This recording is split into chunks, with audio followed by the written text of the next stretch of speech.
We're here to celebrate the launch of the book that was co-authored by some of the panelists here. And that was the culmination of the Decolonising the Curriculum project, which was a staff-student collaboration conducting research on experiences of Black and other students of colour at our university. It's online, you can read it, and then they develop that further, along with academics of colour, into this wonderful book, which we are launching today. I will put the link in the chat in a minute. You can download it. It's out now today, so clap to all the co-authors. You can download it on a pay what you can basis, and you can also order a hard copy for £15. And it's a great read, especially for students coming in new on how to navigate the experience at university, but also for those of you who are staff watching in and really want to up your game really in listening to your students and what their experiences are like going through university. And now more than ever, we really need to listen to those experiences. So without further ado, I'm going to introduce our speakers. First of all, we have Jasmine. Jasmine, give us a wave. Jasmine graduated 2 years ago, and she is speaking to us or joining us from Trinidad, and she is the legal education, she's currently doing a legal education certificate, which is her training to become qualified in Trinidad at the Hugh Wooding Law School. Joy, who put together the video that you didn't see, but we'll see later. She is currently, after she graduated, also in the same year as Jasmine, she is currently a photographer, actor, director, working towards video production with Sony Music, very impressive, alongside working on her own directorial debut for a short film called Biafra, which highlights the internal tensions that young people of the Nigerian diaspora face whilst growing up in England. Anthony Otobel Martens, whose video was coming from Mykonos, so very fun, as typically wonderful from Anthony, is a Kent graduate, also of the same year, and he is now studying for his legal practice course at BPP. And his aim is to become a corporate lawyer specializing in MA and private equity. Lisa, she is still with us in Kent Law School. She's just about to finish her master's in research, and where she developed some of the themes in her chapter in the book. So I'm really, really privileged and proud to have them back again with us at Kent Law School, and also joined by two current students, Khalik Martens and Leah Arthur, who are the co-chairs of the Afro-Diasporic Legal Network. And I won't say much more about what they do, because I know in their sessions they're going to describe their work. And Decolonize the Curriculum project has now disbanded, but for current students in Kent Law School and the university, I would recommend familiarizing yourself with ADLN. They've got an Instagram live after this session, so do check out what they're doing. They're doing amazing, great work. Okay, so to end then, I'm just going to introduce our chair. We are very, very fortunate indeed to have Professor Heidi Safia Mirza, who is Emeritus Professor in Equality Studies at the UCL Institute of Education. She's also Professorial Research Fellow in Race, Faith and Culture at Goldsmiths, University of London. She is the author of several best-selling books, including Black British Feminism and Young Female and Black, which was voted in the top 40 most influential educational studies in Britain. She was also the first woman of colour to be a professor in Britain, and she is one of the 35 Black female professors who are currently being celebrated in a project by Nicola Rollock, which includes, and Heidi will tell you more about that, but includes these beautiful portraits, which includes staff from KLS, as we are very lucky in having two other Black female professors in the law school. So with such amazing excellence to start off with, I hope we can continue to celebrate what can be achieved, and I hope everyone that's watching can be inspired by this story and what's to come, and get on board with doing all that work that still yet needs to be done. Okay, handing over to you, Heidi.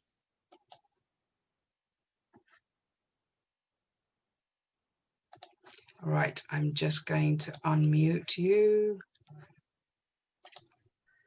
Okay, thank you so much for that generous introduction. Makes me blush. And it's just, for me, the privilege is mine, actually, to be among such amazing scholarship reflected in this wonderful book that we're launching today. It's a powerhouse of not only the student scholarship, but also the staff scholarship within the Kent Law School. And I remember when Suhraiya and Dave called me up, I think it's nearly 2 years ago, and had this idea for this book. And I've been with them every inch of the journey. And it's what true activism is. And activism in our university spaces is not an easy thing. And we're going to be talking about that today with past students, present students, and members of staff in the Kent Law School. So it's my pleasure to chair this. And we're going to turn now to Yasmin. Fellow Trini, I have to say. I'm locked up over here in England, but I wish I was with you over there. So we have Jasmine, and in the duo, on our KLS duo, we also are going to have Anthony. So take it away, Jasmine. You've got your 5 minutes. Hi, everyone. So just some background starting off. I came to KLS as an international student in 2016. And when I came, I was very proud of where I came from. I was proud to be Trini to the bone. And as anyone knows, whenever, like, because I'm so proud, whenever I see a Trini outside of Trinidad, I get really excited. Like when I met Heidi and found out that she was Trini, I had to hold back physical tears.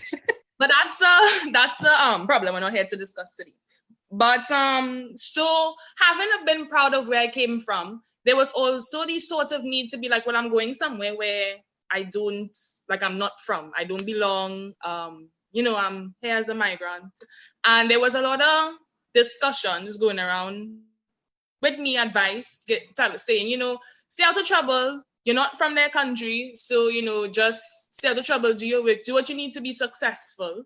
And be a good migrant. I mean, those words won't use, but we all know what I mean when you say a good migrant. And that's what I did, I think, for some part of my university LLB life. And then in my third year, I joined the Decol Collective, and I just felt like an energy, like it surfaced. And like my deepest passion just came, all these problems that I were addressing on a social level, talking to my friends, but I'm tired being called Jamaican. And, it was just like, this was something that their thoughts are doing actions, and my thoughts can do actions too.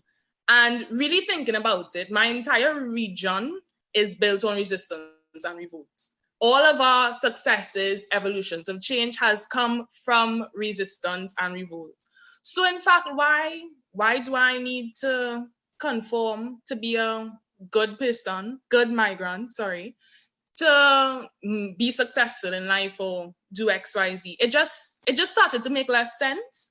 And I think through the Decol Collective, through the research and the projects and the engagement we wanted to do to change the institutional problems in the university, it was just an awakening I didn't know I needed. And I think it was my third year was the busiest year of my 3 years at Kent, but it was the most enjoyable, I think, meeting these amazing people.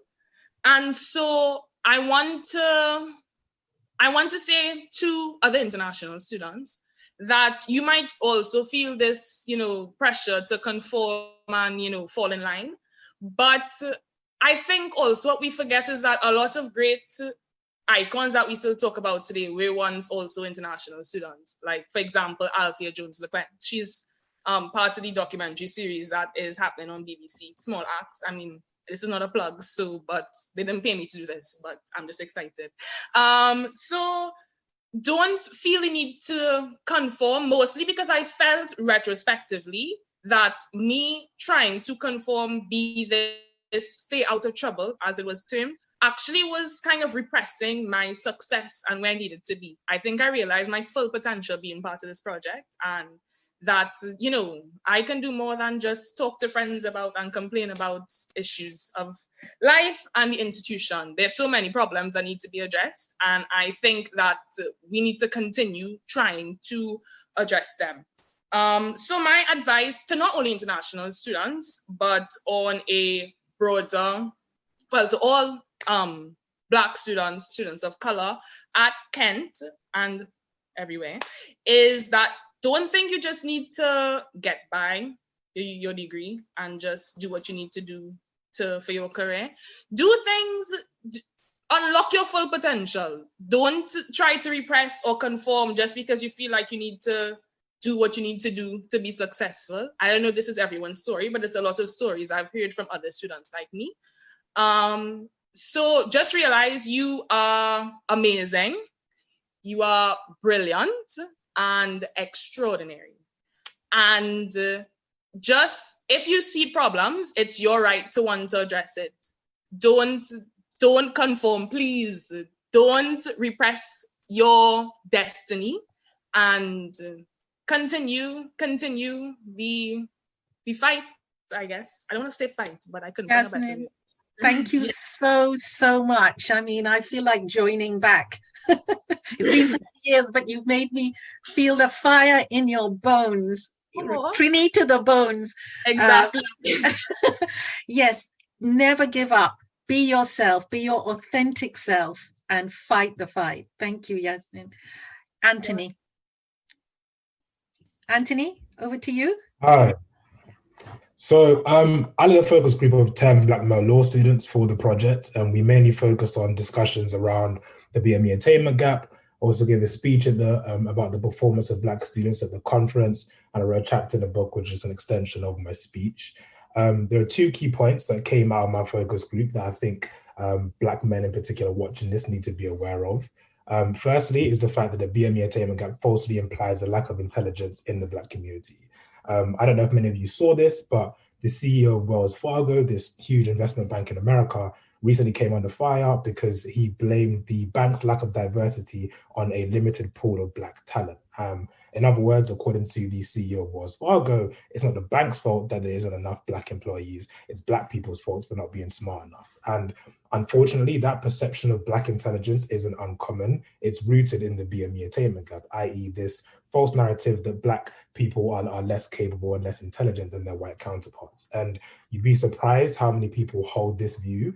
I remember having this conversation with this white guy at university who, mid-conversation, blissful in his ignorance, said, "I like you, Anthony, because you're Black, but you have a white brain."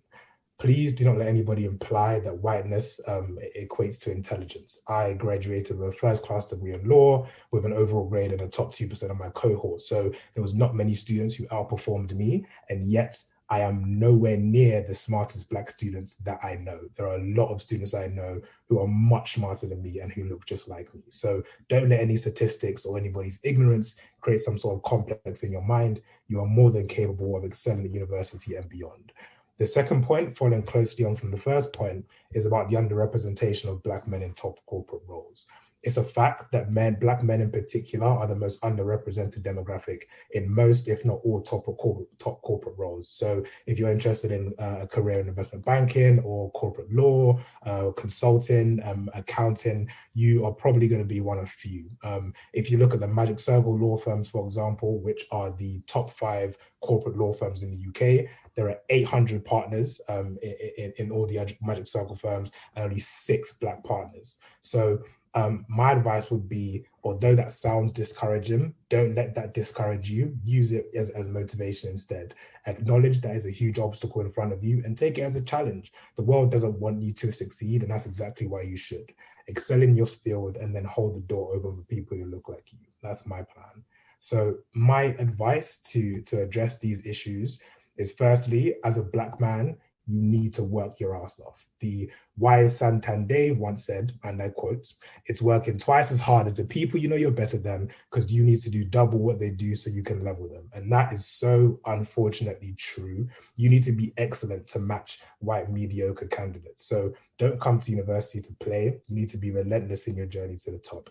Hand on my heart, throughout university, I was at the library more than I was at my house. As soon as assessments dropped, I drafted an essay plan and went to my seminar leaders with the plan to find out if I was on the right track, and I was never content with a 2-1. I remember Suhraiya giving me a 65 in my essay plan, and I was fuming. My head was gone because I can't remember the last time I got a 65 at this point. But I didn't, instead of moping around and being upset about that grade, instead I sat down with her, asked her what I could do to improve. We went through my feedback and took on board all the constructive criticism and ended up getting an 85 in the actual essay instead. So if you can emulate that work ethic, you'll smash university. Second tip is start gaining work experience now. The biggest mistake that I made was waiting until 3rd year to gain some work experience. I was so focused on doing well academically that I completely forgot that grades only get your foot in the door. If you want to secure a top role at a top corporate firm, you need excellent grades, excellent work experience, and excellent extracurriculars. There are a lot of programs that are targeted specifically for first years, that some are even specifically for Black first years and second years. So take advantage of those opportunities.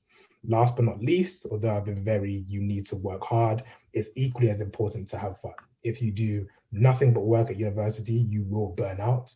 And although getting a first was my priority, I also enjoyed the hell out of university. I had the boys around my house every couple of days to play FIFA tournaments. We played football weekly. We went to the club a couple of times a month to shake a leg. So on graduation day, not only did I have a first class certificate in my hand, but I also had this whirlwind of funny ass memories with my friends and lifelong friends I will cherish forever. So Mrs. Rona's done you guys a bit dirty, so there won't be many events for you guys to go to, but as soon as it is safe to do so, there will be a lot of social events, especially with the ACS, that's the African Caribbean Society, who will hold a lot of social events on campus, house parties, club nights out. So if you're into like Afro beats and bashment and that kind of stuff, you'll have a lot of fun. So my advice is ultimately to strike a balance between having fun and doing your work, and good luck.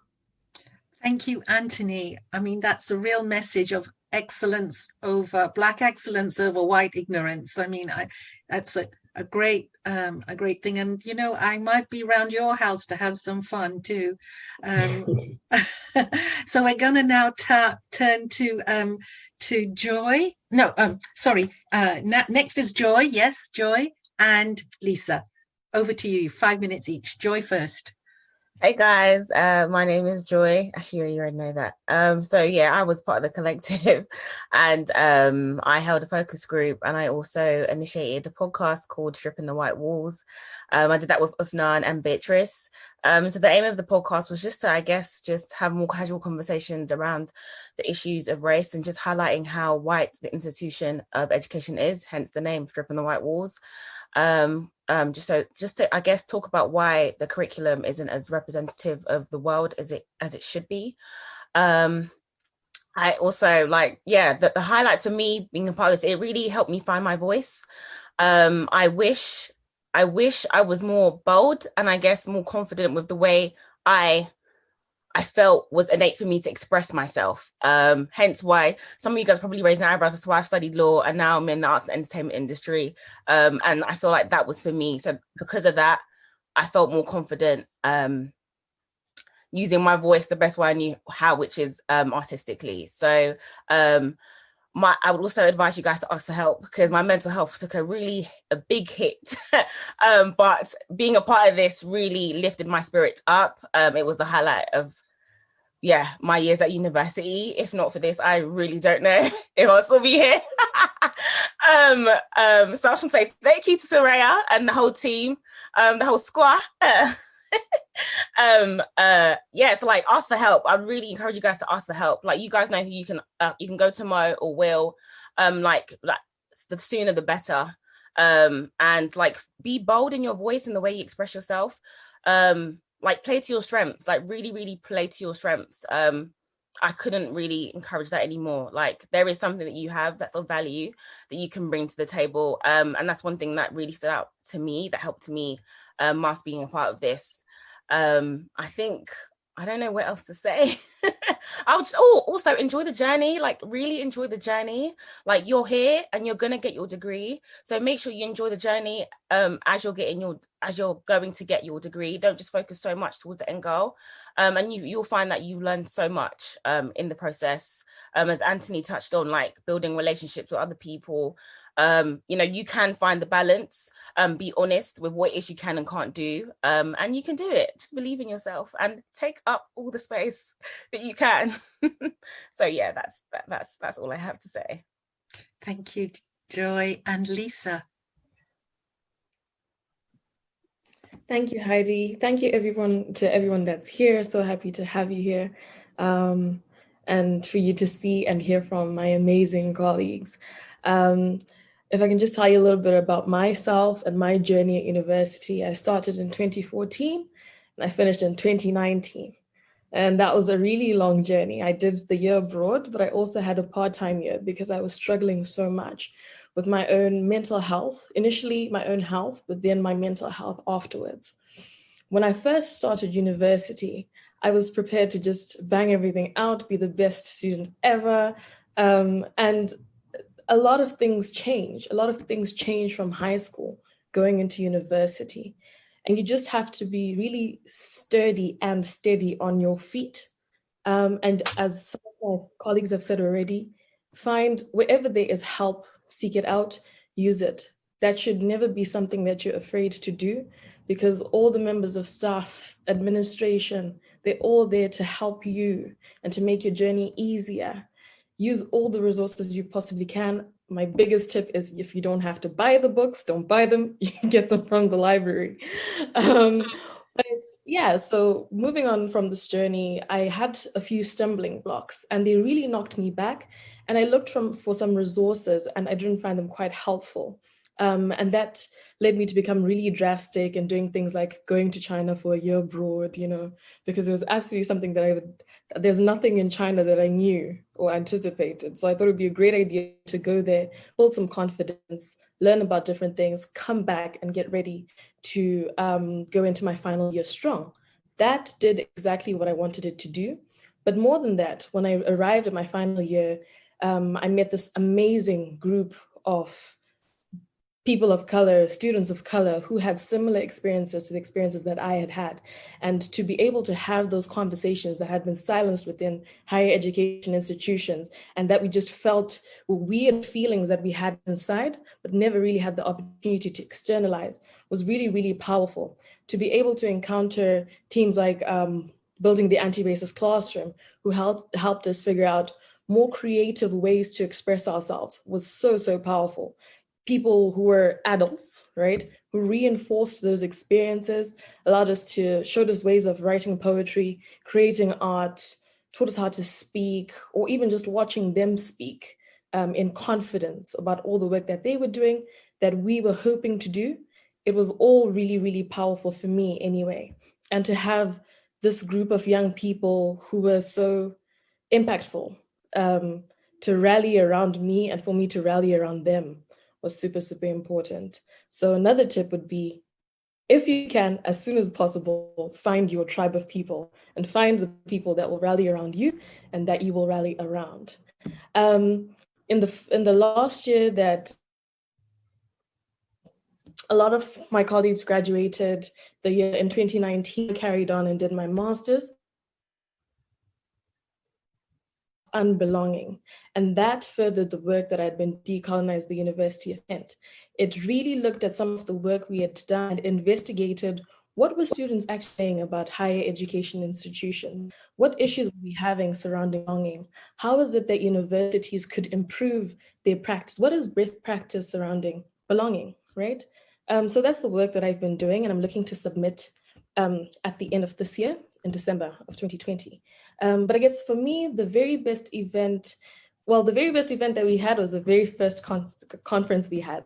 But a really great second was our second conference, because at that conference, we saw student decolonial groups from across the country come together and have this powerful learning, sharing experience. And if you want to see it, called Voices of Unbelonging or Stories of Unbelonging, and it's on YouTube. So you can just look that up with Decolonize University of Kent. So there we had Decolonize Kiel, Decolonize Lancaster, Decolonize the University of Kent, Decolonize QMUL. Everyone was there. So as much as it was tough to talk about some of our experiences, this journey really has been about turning those experiences around and sharing them and making them really useful tools for new students like you to make the best out of this journey. From me, I wish you the very best of luck, and I hope you have fun. Thank you. Thank you, Lisa. Joy and Lisa, you've raised so many issues about the pressures and how they affect you, but how you can actually be engaged in, like you said, Lisa, finding your tribe, your networks, whether it's across universities, other decolonizing movements, but also, as Anthony also said in his talk, finding the people that float you, that keep you going through all the hardships, because it is difficult, a difficult journey, but also the most amazing journey. And I just want to ask, there's a few questions about the unbelonging, and somebody's saying here that they'd like to know, that they'd like to watch the YouTube video. Not right now, Michelle. She's asking to watch it. And somebody has a question here for Anthony about being not being at a Russell Group University. If you think that will hinder your chances of entering the magic circle firm, obviously a law firm. It's a good question, because it's something that stressed me out quite a lot when I started looking for training contracts. But the answer is no, it won't hinder you. There are some law firms who are very bougie about the university that you attended for your undergrad, but those tend to be the top US firms. So firms like Wheel Gottshaw, Kirkland and Ellis, etc., place an emphasis on, they actually expressly mention on their website that they want you to attend a leading university. But Magic Circle firms, I think all of them, I think all of them actually say that it doesn't matter what university you go to. What you can do is use a website called the Legal Cheek. So type in the name of the law firm that you're after, Legal Cheek, and it will have a bunch of information about the law firm. And at the bottom, often there's a little pie chart of the universities that their lawyers went to. So it'll show you the percentage of Russell Group University lawyers, Oxbridge, and then they have a percentage of other universities. So outside of that, and a lot of law firms, especially Magic Circle law firms, have a big percentage of lawyers who attended other universities. So don't stress too much about that. Okay, that's good to know. Information, actually, in my experience, information, knowing the right people, getting the right contacts makes a massive difference as well. So great advice. I have a question for Joy. I know that you're very creative and have done the video for us. Could you just tell us a little bit about that? Oh, I just thought to just put a video together, just to, I guess, get a bit of our personalities in an informal background. It was something quick. It really didn't take anything out of me. Like I just thought to do it just to, I guess, warm things up, that was it. Because I'm getting into video production now, so I just thought, I guess, just exercise my skills a bit just to get used to it. Yeah, it was also to serve myself, if I'm being completely honest, just to get into the habit. So yeah, that was it really. Yeah. we'll be watching that later. Okay, we're going to move on. Oh, somebody's asking more about, Anthony, the firms, but we can delve into the firms later on. I think the students who've just started are already looking for their jobs, Anthony. They're very, very eager. And there's also a link as well, following up on the creativity of this group, you know, with Loki as well, who is part of the book. And I'm getting some cred in my old age for being in a book with Loki. But thank you for that. So we're going to turn now. Our two next speakers are Kalik and Leah. Kalik, can you give us your 5 minutes? Absolutely. Thank you so much, folks. So my name is Kalik Martin. I am one of the co-founders and current co-chair of the Afro-Diasporic Legal Network. Before I begin, I do want to say that anything that may come out of my mouth has definitely been informed by Black, queer, feminist, socio-political thought and theory. And a lot of that theory has informed, say, the radical global politic that we start to see in folks emulating certain politics in this current day.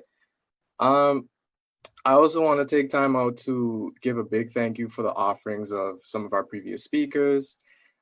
Those were generous offerings, and they came through and they also served us looks, dog. Like, shout out to Jasmine, Lisa, Joy. So I appreciate that, and I appreciate that excellence. You came through, and I'll also big up Anthony for coming through with the sickest do-rag, dog. And he's in Mykonos. I have to live vicariously through you. I have to. So yeah, just wanted to give, you know, thanks to those folks. I also wanted to take some time out just to thank some of the Black law students that are here. Like, you made it, you're here, you're in law school, and a lot of people will never understand what that journey was like for you.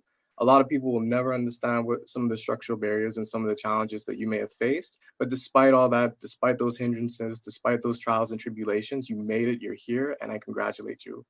And I look forward to welcoming you and seeing you folks on the road. So you did it, you're here. And now we're going to have a very honest conversation about what is it like to actually be here at the University of Kent. So when I first came, you know, like I thought about that question heavily. Like, what is it going to be like to actually be a law student here? A lot of my expectations were kind of informed by, you know, a historical context that I knew of. Like, I'm Bahamian Canadian. So I was already cognizant of, you know, what the law is, but what does it mean to me in my specific locales and these specific national identities? As someone who grew up in the Bahamas, it means that I was cognizant that the Bahamas had to undergo an international legal set of processes that, you know, involve colonial administration, and to some extent were very violent processes. And I had to be cognizant of the impact that that had in that nation state. So I came through, you know, with that history, right? I also came through being cognizant of the history of, like, okay, cool, what has been the historical framework of institutions? And the historical framework for institutions, mostly the legislative framework of these institutions, have often been prioritized and founded by, like, white men. And it was usually predominantly white men who occupied some of these spaces. It's only because of the litigation and the direct action and the demonstrations that folks have made prior to us and some of our ancestors who put up very good arguments that have allowed us access into these educational spaces. So again, like, I was thinking about that question of what is it like to be here? What is that, you know, what does that actually mean? So as a law student, you know, it was my initial expectation that I would have found support in the form of, say, a Black Law Student Association. I previously did a degree in Toronto, and what was normative for me was that every institution had a Black Law Student Association. In Canada, we even had a national body dedicated to Black law students. So these folks were able to pull funding, scholarships to have mooting competitions, mentorship programs, scholarships that were dedicated to Black law students. So when I came here, I was very surprised and very flabbergasted at the notion that there is nothing, right? Like, there was no structure here, aside from, you know, these brilliant Black law students that are already doing critical work in the form of DecoloniseUoK or UKC. So with that, you know, again, to that question of what is it like to actually be here? For me, it was a difficult first year transition, but luckily I was able to have very good and critical conversations with other folks. And we started to see, like, okay, cool, like, you're having a difficult first year transition, we're starting to see commonalities in our experiences, and we started to make connections. And that's what led to ADLN, if we're going to be super honest. It led to very honest conversations of what our experiences were like and ideas of what we would like to see at the university on an institutional level. And I'm almost up at time. I have like 20 seconds. So I just wanted to highlight that, you know, while you're going to be here at the University of Kent, something that, you know, when you're asked that question, when you reflect on this question of what it's like to be here, for me, it meant that I was able to create sustainable structures such as a Black discussion series that me and some folks created last year that allowed for 4 paid and credited opportunities for Black law students. So there's joy to be had in coming to this university and still being cognizant of these historical facts. And I implore you folks, upon your reflections and upon meeting your community and finding, again, your tribe, as Lisa would have mentioned, that you can create sustainable structures and make that an enjoyable experience. And when you find these commonalities, you know, revel in those experiences and highlight in these joyous moments, for sure. Khalik, thank you so much. That's powerful reminder of how important our alternative worlds that we create for people of color, Black people and people of color in our institutions matter. Scholarships, networking, you know, societies, organizations like your Afro-Diasporic legal network. I mean, it's why we're here today, you know, that we've connected through this network. So that's a really good and powerful thing for us to keep in our pocket. Leah, on to you. Hi. I'm just going to be building on what Khalik would have said and focus more on our solidarity statement and the plans that we have for the upcoming academic year, well, this academic year. So over the past summer, the Afro-Diasporic Legal Network, we released a solidarity statement and call to action. Firstly, I want to give credit where it's due and shout out Khalik, who was a real driving force in the formulation of this statement. I have to shout him out. We as an informal Black collective believe that the release of this statement was extremely necessary given the incidences that were occurring within that time period, incidences that revolved around anti-Black racism, police brutality, and the Black Lives Matter movement. Now, this statement was a means for us to not only publicly condemn racism in all its forms and show our support of the Black Lives Matter movement, but it also gave us a platform to acknowledge that though the focus was on the United States, that the issues are issues that we deal with here in the UK as well. And so much so that even within the university, we as students are also experiencing racism firsthand. Now, with this political climate in mind, the call to action outlined structural changes that we as students need to see at the university in the form of 10 demands. These demands cover key topics such as clarifying the extent of authority for campus security, implementing strategies to enhance political discourse and education, developing anti-oppressive initiatives and training, hiring BME counselors to ensure that the needs of BME students are catered to, and so on. Now, another thing I want to point out is during the formulation of this statement, we saw 8 BME societies coming together. These students gave feedback, they gave suggestions.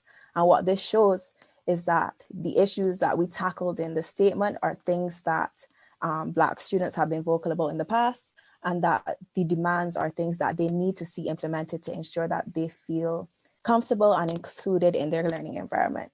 So the statement itself was released on the 28th of June, and since then we've received 50+ endorsements from students, professors, staff, societies both within and outside the university.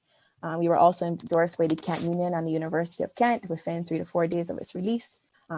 Whilst we're extremely grateful for this, within the 3-month period that has elapsed since then, what we haven't seen is an effort from the university itself to turn this support into actions that will lead to the demands coming to fruition. On the other hand, the Kent Law School and the Kent Union have been very, very supportive in our initiative. And with this support, our coalition, now made up of 9 BME societies, have taken matters into our own hands to work on projects and host events, etc., that are centered around the aims of the statement. We really wanted to ensure that it was all BME societies at the forefront and not just ADLN, because there is strength in numbers. So just to give you an idea of some of the events and projects that everyone is working on, the West African Society and the Nigerian Society are planning to host mental health events. And this obviously ties into the demand that I would have kind of touched on earlier with offering well-being support to Black students.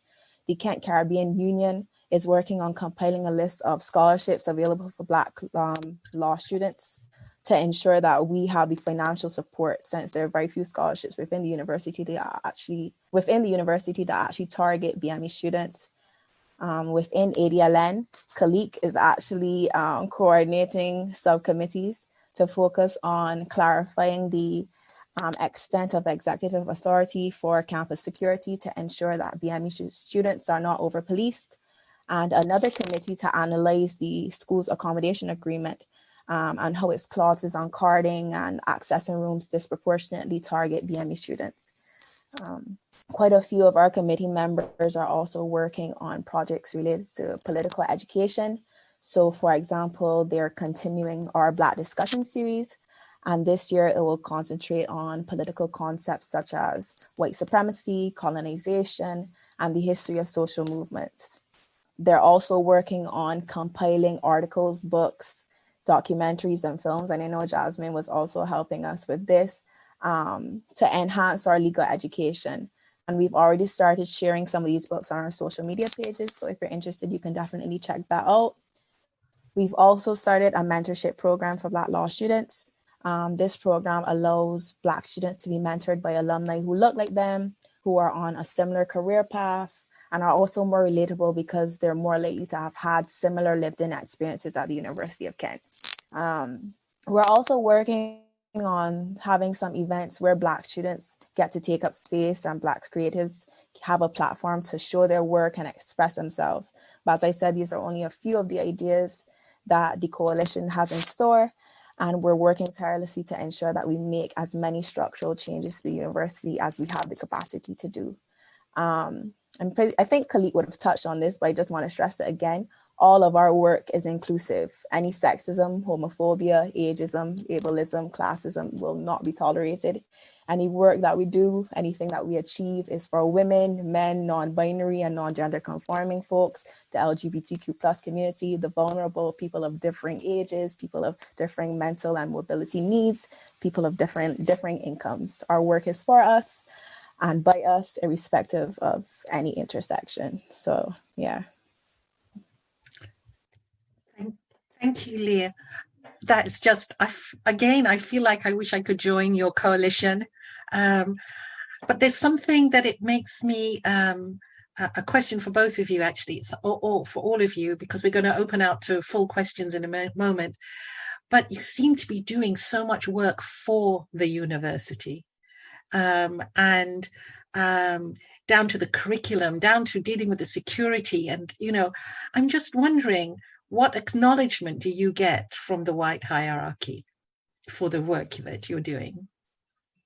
Was that too, as a chair, should I ask that question? Yes, I will. Anybody want to, Leah, would you like to take it?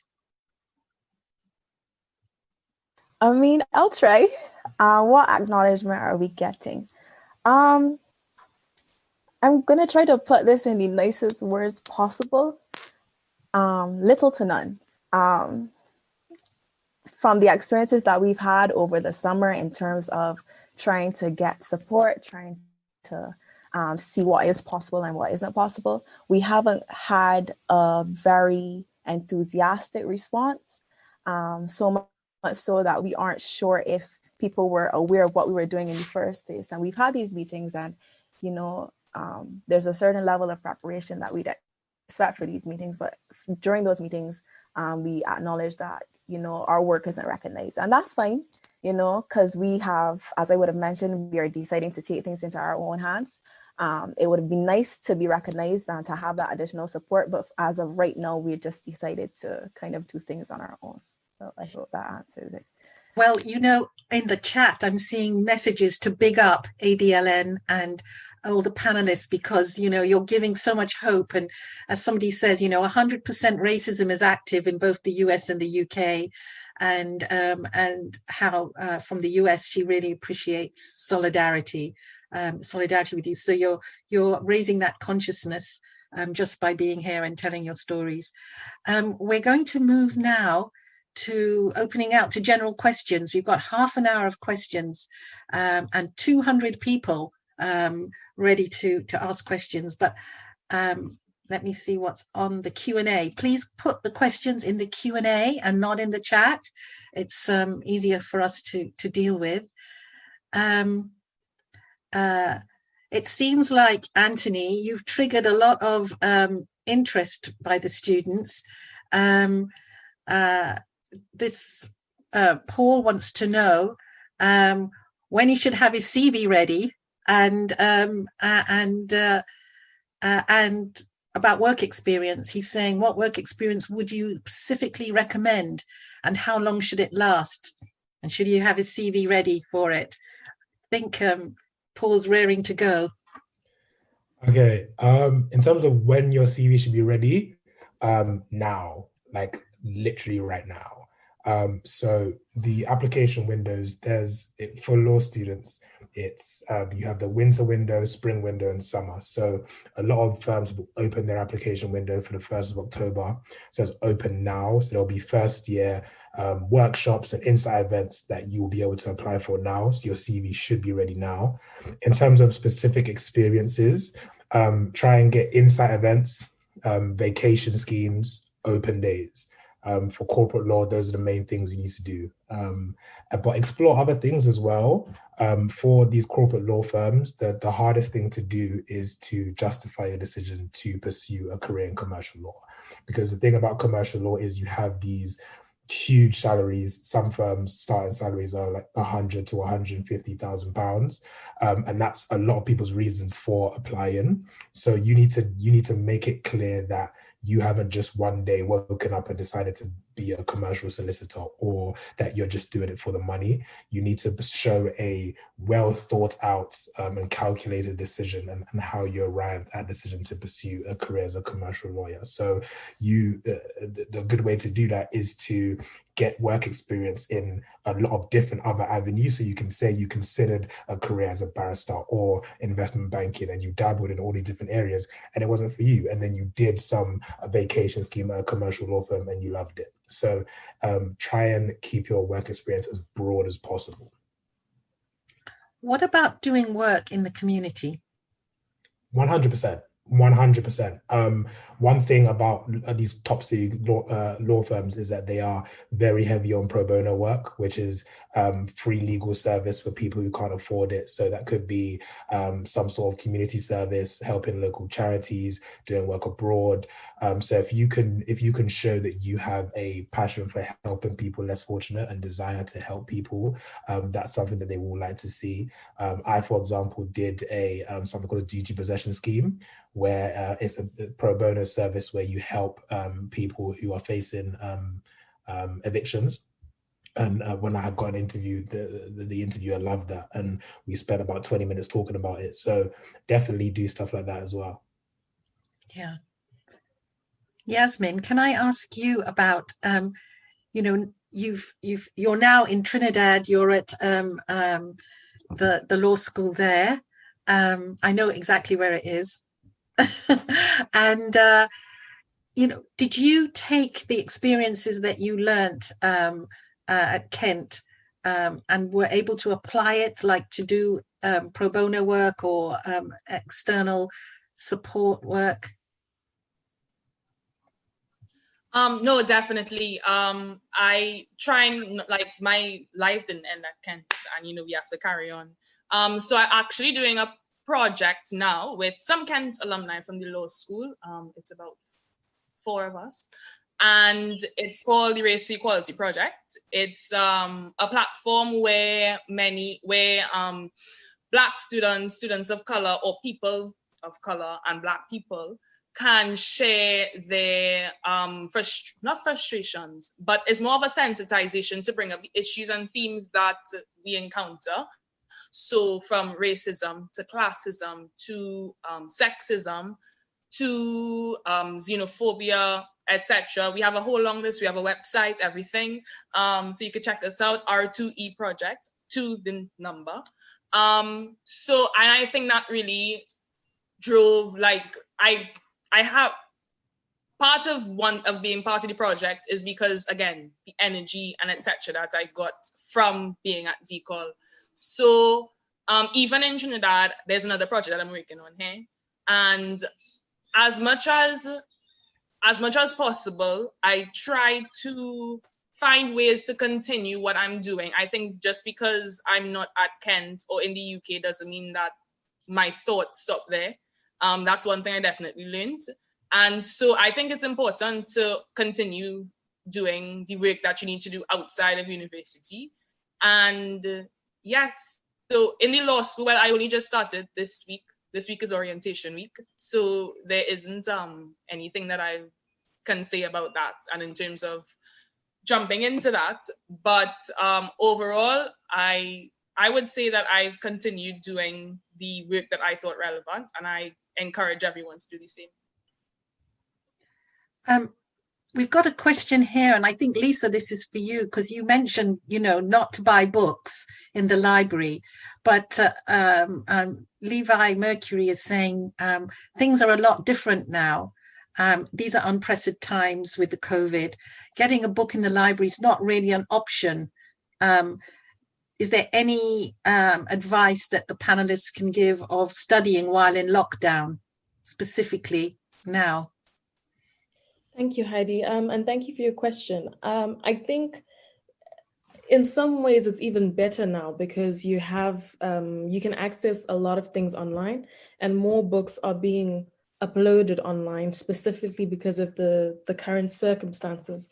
So I would definitely take advantage of that. I think this week is Welcome Week. So if you have the opportunity to go through any online training on how to use the library and how to use online resources, I think you'll find that there are a lot of ebooks. And it's not to say that there won't be some books that you don't have to buy. Please don't take what I said to mean that. There definitely will be some. But for the most part, I think the university will try as much as possible to facilitate. And where the book is not available online, I think we're in a great climate for you to sort of challenge that and say, I was looking for such and such a book, which is necessary for my studies. I mean, you are first years, and I couldn't find it, which means that a lot of other first year students are looking for that book. And I think the university should take it upon themselves to get that book up online so that it's accessible to all the students. Very good. Anyone else want to come in on studying in times of COVID? Well, I've got Anthony. I think it's just, for me, studying, I'm like I said, like Suhraiya said, I'm doing the LPC, and I am much more of a student who prefers to be in class. I hate online classes. Even just watching a 1 hour lecture takes me 2 hours to watch. So it's just about being diligent, getting everything done early, and even working ahead. So right now I have next week's worth of lectures and seminars, and an SGS it's already done. I did it last week. So just try and do everything ahead, but you also have to kind of strike a balance between not doing it too early that by the time your seminars arrive you don't remember what you did, and not doing it too late that you're rushing it and not ready for the seminars. So just try and strike that balance between the two and feel it out. And this is new to all of us, so no one's expecting you to get it perfect straight away. Just feel it out and see what's comfortable for you. Good advice. Yeah, Yasmin. I also think, even though everything is online or more things are online, it's good to still get in the practice of getting up, getting out of your pajamas and getting ready for class. I know it's very tempting to just stay lying down in bed and go to lectures. But I can say that doesn't work. You don't retain anything, and it's going to be extra, especially for people who take longer to retain things from online, or online, like they have a preference to be in person. I think that trying to as much prepare physically for class, it helps. I'm not saying to like put on makeup and if you don't want to, but just like, you know, shower and then pretend like, you know, people are going to see you. So I think that's definitely something very important to practice. I hope you all have noticed that I have made an effort, but I got my pajama pants on. But we've got a very good and interesting question, I think, which will be quite challenging. So this is from an international student who says they are of Asian appearance. They say they find it very hard to meet people, and they get avoided. And how do you find support in this type of situation? Anybody in particular? Khalid. Hi, hello. So, you know, I had a colleague, I had a roommate. I won't say his name, but shout out to my roommate, my ex-roommate actually. But he was South Korean, and he was saying that like, yeah, like I was having difficulties in terms of engaging with other people and creating those very same like networks and connections that can make your first year, you know, fundamental and pivotal and life-changing. And he did state that like, yeah, like I feel like there is a certain level of, I don't want to say disassociation, but the engagements are a bit different. And they felt as if like, yeah, it was because of my parents. Some of the ways that he prioritized, like first he was acknowledged, he acknowledged that that's what he was feeling, right? But then he started to see like, okay, cool, like I'm still in search of connection. I'm still in search of those networks. So a lot of the ways that he tried to focus on and create his own community was that he centered his interests. So he started to do extracurriculars that were centered around like his education and things that were of interest to him. And through that route, he was able to find, again, commonalities in his experiences with other folks, and then, you know, create and broaden his community, right? So I would say like, if you are, you know, having these sort of engagements, and again, like you're in search of that community, focus and center on the things that you're interested in. And I promise you, like your chosen family will arrive. They will come and they will support you for sure. Is there sort of interconnectivity between maybe the African diasporic legal network and Asian networks? Are they part of the coalition? Leah? Not currently, no. In the beginning, we focused more on the predominantly Black societies. That's definitely something that we'd like to hopefully open up to maybe later on. But given the political climate where it was focused on the Black Lives Matter movement, we really want to get the support of predominantly Black societies first. Since then, we have had some contact with other societies, but as of right now, no. Well, on the point of other societies, somebody has asked, how can we get more information? Well, we've had one on the Nigerian Society and the Caribbean Student Union, and do they give scholarships to Black law students? Khalid, this is sort of in your area. So just to confirm, the question is how to access some of these scholarships that may be offered by societies? Yeah. Does the Caribbean give scholarships to Black law students? So definitely wanted to clarify, the societies themselves, like we're in no position budgetary, you know, budget speaking wise.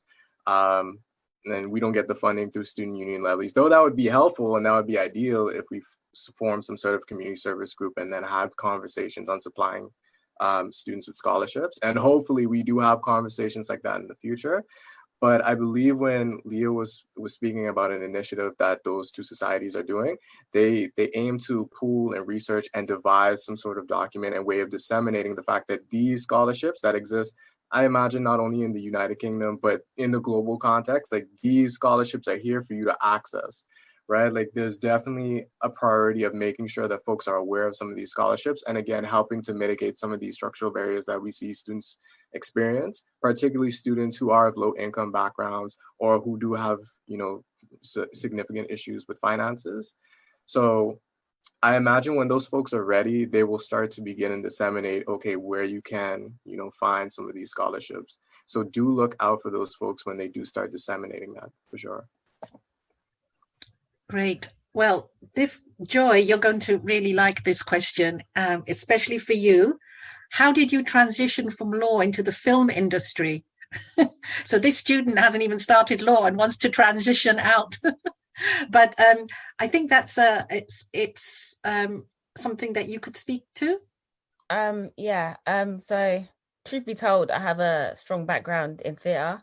So I don't know how I studied law. I don't know how law came about. I actually don't know. At one point, I did want to become a lawyer, but for the most part, I've always been in the arts and entertainment industry. So I don't know how I studied.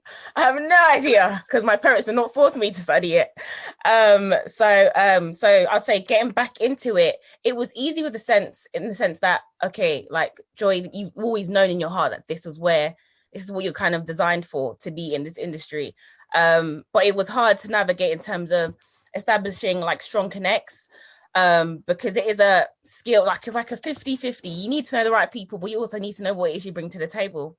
But then I came across a network called, initiative called the Creative Mentor Network.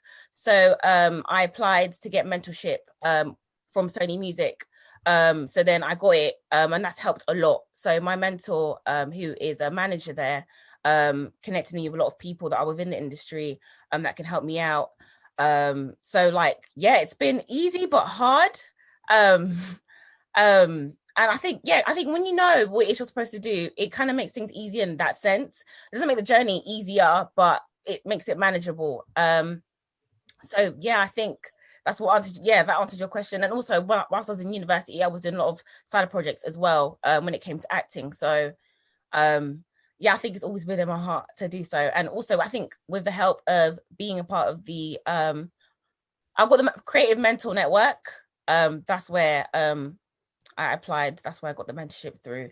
So yeah, with my directorial debut, so the short film that I'm currently working on, that's my way of actually bringing issues of race, because they're the gatekeepers within the arts and entertainment industry. They're all white men. And it's problematic. It's very problematic, especially when it comes to people that are behind the scenes. There's rarely ever any person of color. From when Sandra Oh was the only Asian person on set, like that's very alarming. And this country is very, very, very behind.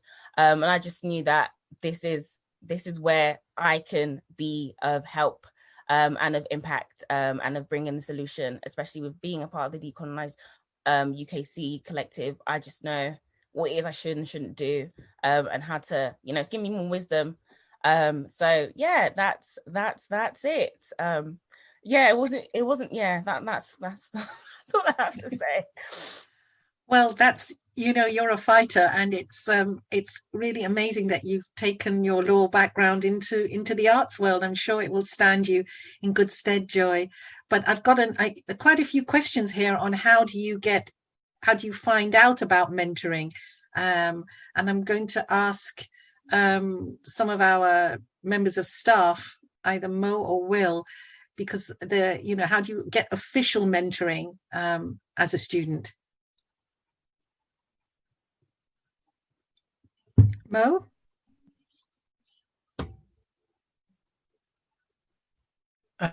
Sorry, I think this would be for Will. I think he knows a lot more. Okay, mentoring, Will, take it away. I think as Mo and I mentioned right at the beginning, that we were here to listen. And I think that we are already learning a lot, in that, as you know, organizationally, you have finite resources and you have to think about where do you allocate these resources and where is it that you prioritize. A lot of the discussions that we have had so far have been around focusing on providing students with the academic skills and help that they need, so that they can get those grades that would open up the type of doors and opportunities that Anthony mentioned. I mean, there's a lot of structural barriers in place, but just trying to make sure that we provide the support that students need. So at least many of them can graduate with 2-1s. And so that when they get to at least having kind of those 2-1s, it opens up opportunities and so on. But what is also happening, sorry, Leah, did you have your hand up? Oh, I'll just speak when you're finished. That's fine. That's fine. Okay. But one of the things that's happening in the background is that we are realizing that the issue of employment and the issue of post-university life is something that many students are prioritizing. And we, as you probably also know, as an organization, we're going through a stage of transition. We have had a dedicated person at the Kent Law School that has focused on employment matters. But again, that has been limited in the type of support that they can offer students. But although there has been many schemes available for law students at KLS to apply for, to get things like vacation schemes. But the main point that I'm saying is that the more that I'm hearing employment, and post-university life and support, the more that I'm scribbling notes and I'm saying, this is important, this is something that we will need to prioritize. So bottom line is we're listening, and I can hear that this is a concern. And I guess this is also important why Mo and I are part of the senior leadership team. It means that we can take the concerns that we are listening and we are hearing here, and we can actually bring them up there at the school level to discuss it.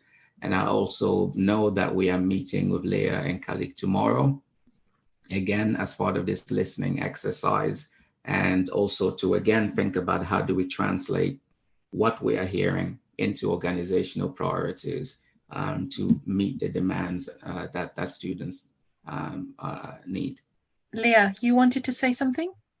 Yes, yes. As I recall, the question was how the person gets mentorship. So the Afro-Diasporic Legal Network actually has a mentorship program. So I just kind of wanted to go through that process just in case that's what the person was interested in. They don't specify, but yeah, that's very good to know. Yes. Right now, we only have a few more mentors left just because I would have already started pairing.